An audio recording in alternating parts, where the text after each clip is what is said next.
Bonjour.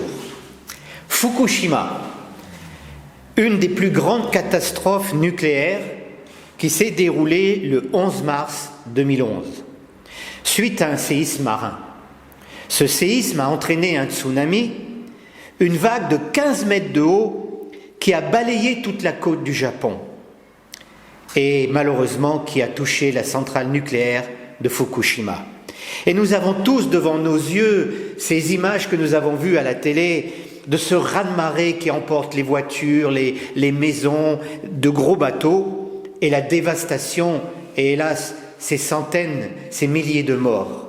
Oui, triste journée que ce 11 mars 2011. Rien n'a pu éviter ce désastre. Pourquoi je vous rappelle ces événements, me direz-vous? Eh bien parfois dans nos vies, comme ce raz-de-marée, nous sommes envahis soudainement de tant de problèmes, de tant de soucis, que nous sommes désemparés ne sachant que faire et quoi faire. Certes, avec notre force de caractère et les moyens humains mis à notre disposition, nous essayons de faire face.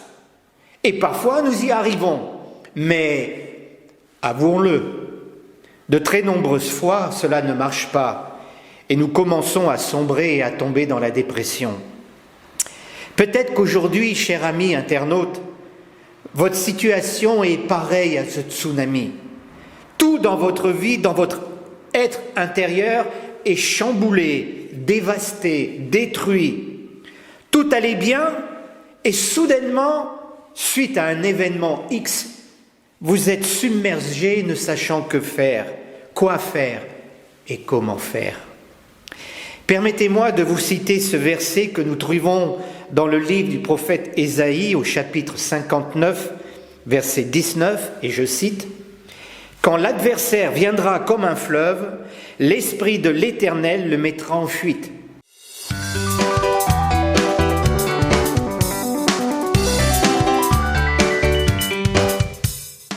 Et aussi dans la première épître de Pierre au chapitre 5, verset 7, écoutez cela.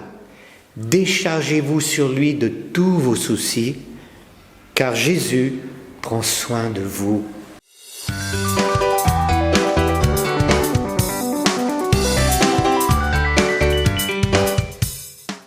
Oui, de très nombreuses fois dans la Bible, nous voyons des situations de type Fukushima se sont déroulées. Et nous voyons comment Jésus, par sa parole, par sa présence, par sa puissance, a pu tout arrêter. Je vous cite quelques exemples. Un jour, il se trouve dans une barque avec ses disciples.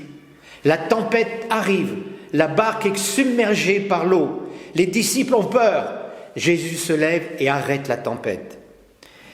Dans Matthieu 8, versets 23 à 17. Un autre exemple, il guérit une femme atteinte d'une perte de sang depuis 12 ans. Et je vous cite, c'est dans Matthieu chapitre 9, versets 20 à 22. « Et voici qu'une femme atteinte d'une perte de sang depuis 12 ans s'approcha par derrière et toucha la frange de son vêtement. Car elle se disait, si je puis seulement toucher son vêtement, je serai guérie. Jésus se retourna et dit en la voyant, « Prends courage, ma fille, ta foi t'a guérie. » Et cette femme fut guérie à l'heure même. Et un autre exemple, on voit qu'il ressuscite le fils d'une pauvre œuvre en un instant, et ainsi de suite. Les évangiles sont remplis de récits de type Fukushima qui ont été complètement transformés par la puissance et l'amour de Jésus. Et permettez-moi de vous poser cette question. Ne peut-il pas faire la même chose dans votre vie qu'il a fait dans cette femme? Bien sûr que oui, rien ne lui est impossible. Mais pour cela, il faut que vous acceptiez le Seigneur dans votre vie, que vous acceptiez cette main qu'il vous tend, de la saisir, parce que Jésus vous aime, vous êtes précieux à ses yeux, et il a donné sa vie pour vous sur la croix. Alors, chers amis, je vous dis, le temps du salut est là. Donnez votre cœur au Seigneur. Peut-être que cela entraîne des questions, ces quelques mots. Écrivez-nous à l'adresse ci-dessous.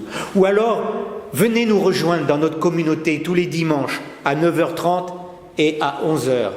au 14 rue Richelieu à Villeurbanne. Vous serez les bienvenus. Je vous souhaite une bonne soirée et je vous dis à samedi prochain pour un prochain 5 minutes. Au revoir.